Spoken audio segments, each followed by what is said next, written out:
Alright, today we're going to check some valves on this thing. Turn it off.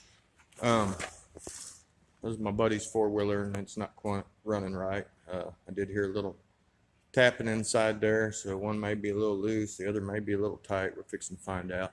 See if we can get this thing running properly for him. What the heck is this? It's like a Polaris 600. We took off the seat and I went ahead. Of course, we unloosened all those.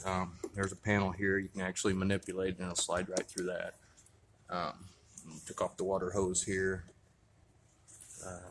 What else we have to take off? I took off this linkage bar. It's got a plastic grommet that goes through it and clips in there.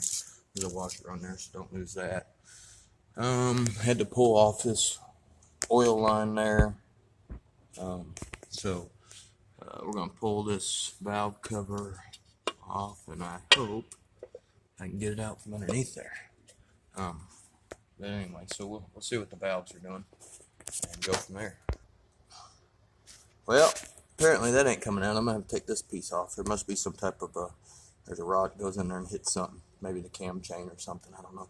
Or the cam itself, we'll find out. So, I have to take off that deal. Okay, step 17. That's not coming off, and as I got to looking at this four-wheeler, this support member will come off. I need to get some Allen wrenches right there. And crap, I need to have to take off this damn back fender. See, the bolts are right here. So, here we go.